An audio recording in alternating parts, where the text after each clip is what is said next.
अरे वाह, सब लोग यहाँ पे पतंग उड़ाए जा रहे हैं। वो लाल वाली पतंग उड़ रही है और वो हरी हरी जो ऐसे दिख रही है जैसे चील उड़ रहा हो। वैसे यहाँ देखो एक मांझा भी है। अच्छा तुम मुझे बता सकते हो ये जो पतंग है मान लो ग्राउंड से 60 मीटर ऊपर उड़ रही है, तो क्या तुम मुझे इस मांझे की लेंथ बता सकते हो? भैया ये जो स्ट्रिंग नीचे की साइड है, सोचो सोचो। लग तो थोड़ा मुश्किल रहा है, तो चलो यही सवाल शिविका से पूछते हैं।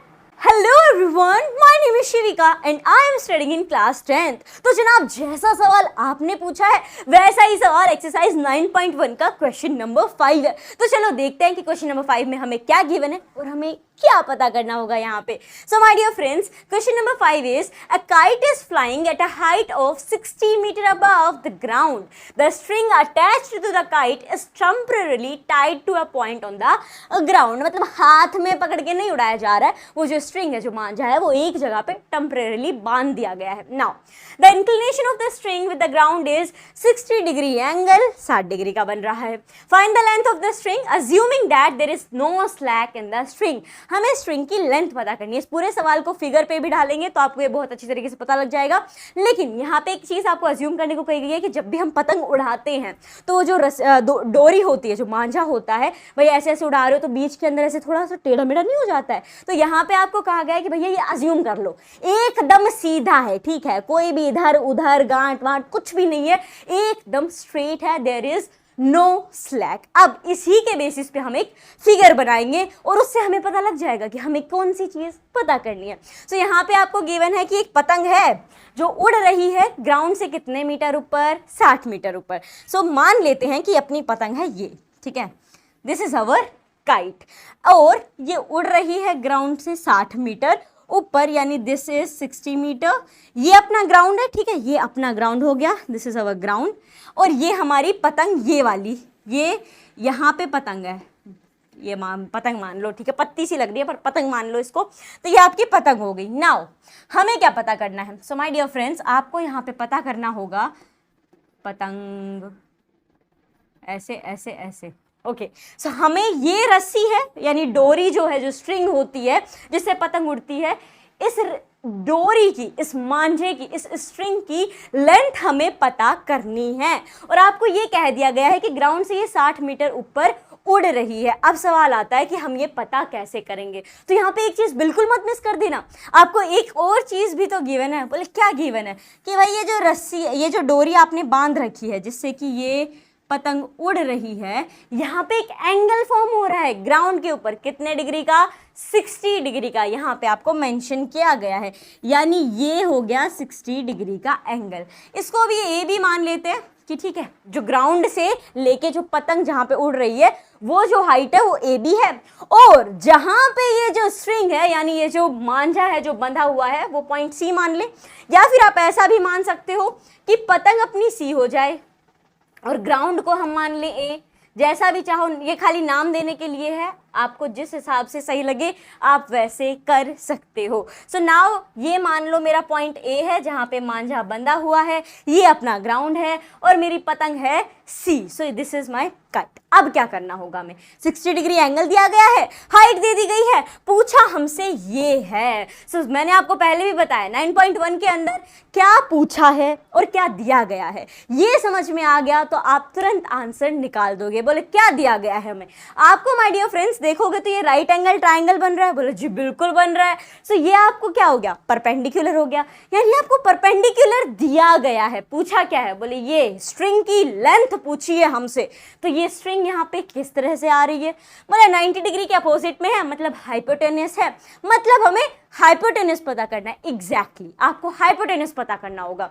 परपेंडिकुलर, हाइपोटेनस, दो चीज पता लगे। अब वो हम कैसे पता करेंगे? सिंपल है, ट्रिग्नोमेट्रिक रेशियोज का यहाँ पे हम यूज करेंगे। तो उसके लिए हमें ये ढूंढना है कि ऐसा कौन सा ट्रिग्नोमेट्री का रेशियो है जिसके अंदर P और H यानी परपेंडिकुलर और हाइपोटेनस दोनों आते हैं। लेकिन उससे पहले जो फिगर हमने बनाया है, जो पतंग बनी है, जो मांझा बना है, वो सारी चीजें यहाँ पे हम लिख भी देते हैं। सो लेट्स राइट, यहाँ पे हम मान लेते हैं कि BC अपनी हाइट है जो हमने बनाई है, BC इज द, ये सब मेंशन आपको भी करना है, ठीक है, बिकॉज ये फिगर टेक्स्ट बुक में नहीं गिवन है, हमने खुद ड्रॉ किया है। So BC is the height, उसके बाद लिखेंगे and A is the point जहां पे वो बंधा हुआ है, BC is the height and A is the point where, अच्छा ए कौन सा पॉइंट, आप फटाफट से बताइए ए जो है यहाँ पे वो कौन सा पॉइंट है। तो मेरे प्यारे प्यारे दोस्तों, रोड पर चलते समय चलो अपनी साइड, रोड पर चलते समय चलो अपनी side, A is the point where string is tied, जहाँ पे बांझे को बांधा गया है। सो यहाँ हम लिख देंगे वेयर स्ट्रिंग इज टाइड। अब आ जाती है रेशियो की बात, बिकॉज हमारा अल्टीमेट गोल तो यही है कि हम पता कर लें कि इस स्ट्रिंग की लेंथ क्या होगी। यही तो आपने मुझसे पूछा भी था शुरुआत के अंदर। सो देखो, हम जैसा मैंने कहा परपेंडिकुलर हाइपोटेनस की जरूरत पड़ेगी, तो कौन सा रेशियो है जिसमें परपेंडिकुलर भी आए और हाइपोटेनस भी आ जाए। कहोगे रेशियोज याद तो हैं और वो ट्रिक भी हमें याद है जो आपने बताई थी, क्या थी वो trick? So the trick was Pappu बोला पापा हरी हरी बोलो, सोना चांदी तोलो, ठीक है, सोना चांदी तोलो, पप्पू कह रहा अपने पापा से हरी हरी बोलो। Now this is P upon H, B upon H, P upon B। P upon H मतलब परपेंडिकुलर अपॉन हाइपोटेनस किसका रेशियो, साइन थीटा का, ओके। S जो है वो साइन थीटा के लिए, तो हमें इसी की जरूरत है, आगे जाने की कोई जरूरत ही नहीं पड़ेगी। हमें परपेंडिकुलर चाहिए और हाइपोटेनस चाहिए, और वो पहले में ही मिल गया कि साइन थीटा जो होता है उसमें परपेंडिकुलर अपॉन में हाइपोटेनस होता है। अब आपको कहते नहीं ठहरिए, एक और रेशियो है जिसमें हाइपोटेनस अपॉन में परपेंडिकुलर होता है, याद है हमें, बहुत अच्छी बात है, और आप बिल्कुल सही भी कह रहे हैं। एक और रेशियो है जो कि इसका उल्टा है साइन का, साइन कॉस टैन होते हैं हमारे पास, सिमिलरली हमारे पास कॉट सेक एंड कॉसेक होते हैं। सो जो कॉसेक है हमारा वो उल्टा हो जाएगा इसका, cosec theta is hypotenuse upon में परपेंडिकुलर। अब आप कहोगे ओके, सो आप कौन सा यूज करने वाली हैं? सो माय डियर फ्रेंड्स, मैं यहाँ पे P upon H equals to sine theta use करूंगी, बट अगर आपको कोसेक थीटा यूज करना है कि ना हम तो इसको उलट देंगे तो चलेगा, आप वो भी कर सकते हो। आंसर दोनों के सेम ही निकल के आएंगे। आपका मकसद होना चाहिए कि बस वो रेशियो हो जिसमें परपेंडिकुलर और हाइपोटेनस मिल जाए। So now let's start. Perpendicular क्या है हमारा, ये है BC इज अवर परपेंडिकुलर, तो यहां हम लिखेंगे BC अपॉन में क्या आएगा, हाइपोटेनस आएगा। हाइपोटेनस कितना है, AC, so this is AC equals to sine theta.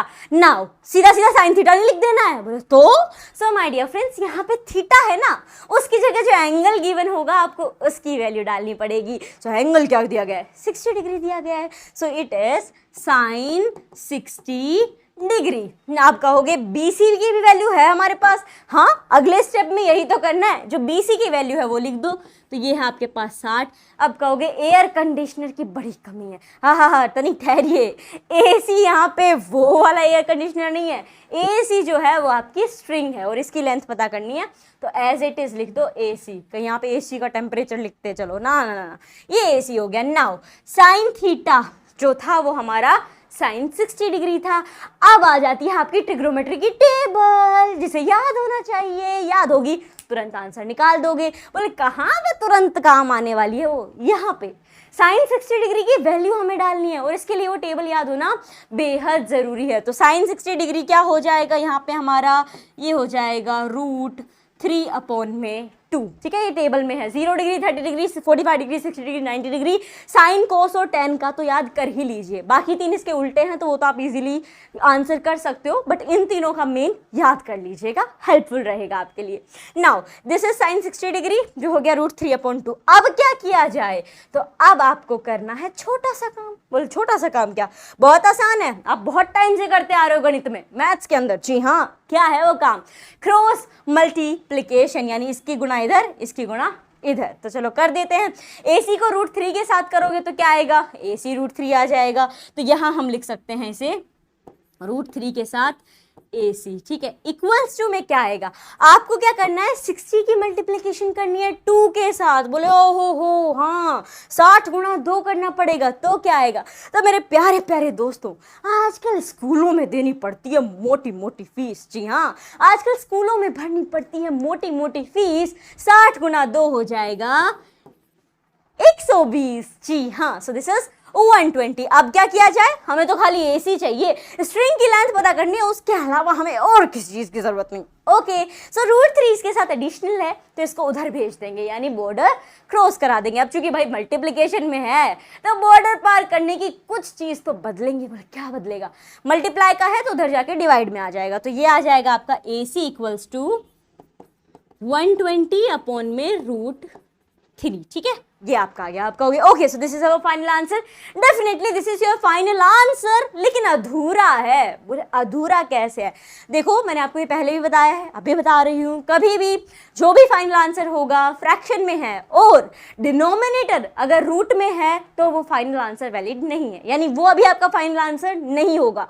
आपको डिनोमिनेटर से रूट को हटाना पड़ेगा, तब जाके वो फ्रैक्शन लिखेंगे। फ्रैक्शन बनता है फ्रैक्शन लिख दो, सोल्व हो जाता है सोल्व कर दो, लेकिन कभी भी डिनोमिनेटर के अंदर रूट नहीं रहेगा। आखिरी आंसर में बीच के अंदर कर रहे हो, पहुंच रहे हो आखिरी आंसर तक, मिडिल प्रोसेस चल रही है तो उसके बीच में अपॉन में √3 चलेगा। √3 या कोई भी रूट की वैल्यू होगी। तो अब यहाँ क्या किया जाए, यहाँ तो आ गया √3, अब ऐसा तो कह नहीं सकते कि ना भाई जरूरत नहीं है जाओ।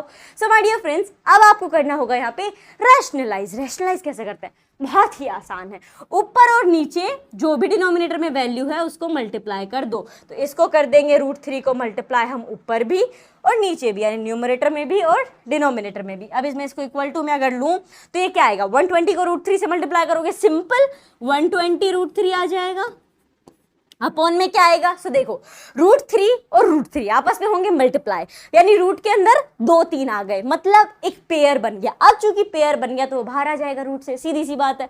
सो रूट से बाहर आ जाएगा 3, तो ये आ जाएगा एज इट इज। अब क्या किया जाए, अब कटापीटी कर दी जाए, बिकॉज यहाँ पे कट हो रहा है। 3 1 3, 3 4 12 और ये आ गया आपका 0। अब हम लिख देंगे यहाँ पे कि AC जो है जनाब वो हो जाएगा 40 √3, यानी कि, और साथ में इसकी यूनिट भी मेंशन कर सकते हो क्योंकि आपको 60 मीटर गिवन है। तो इसका मतलब ये हुआ कि जो स्ट्रिंग है, जो मांझा है, वो यहाँ पे 40 √3 मीटर का है। नाउ एक और चीज, इसके लिए आपको फाइनल यानी कंक्लूजन भी मेंशन करना पड़ेगा। तो मैं यहाँ से अपना पप्पू बोला पापा, हरी हरी बोलो हटा रही हूँ, एंड नाउ हम यहाँ लिखेंगे कंक्लूजन। वो जरूर लिखना, नंबर है भैया उसके, ठीक है। सो यहाँ पे हम लिखेंगे 10 द लेंथ ऑफ, ये इसके नीचे लिखना है, मैं यहां पे लिख रही हूं 10 the length of a string, 10 the length of the string from the ground, ground पे ही तो थी ये, so this is from the ground is 40 √3 metre. Okay, so this is your final answer. I hope आपको solution अच्छी समझ में आ गया होगा। और इसी के साथ एक्सरसाइज 9.1 का क्वेश्चन नंबर 5 हो गया है समाप्त। अगर आपको ये सॉल्यूशन अच्छे से समझ में आया हो तो इस वीडियो को लाइक कर दीजिए। आप कहोगे ना भैया हमको तो अच्छे समझ में नहीं आया, तो ऐसी कौन सी चीज़ है जो आपको इसमें समझ में नहीं आई है, वो आप कमेंट बॉक्स में कमेंट करके मुझे बता सकते हो। आपके जो भी डाउट्स है, do let me know your doubts in the comment section. और हाँ, इस वीडियो को अपने दोस्तों के साथ भी शेयर करना ना भूले, ताकि वो भी तो समझ पाएं कि ऐसे कैसे हम पता कर सकते हैं मांझे की लेंथ। तो share this video with your friends. We will meet in the next video. Till then, take care. Bye bye.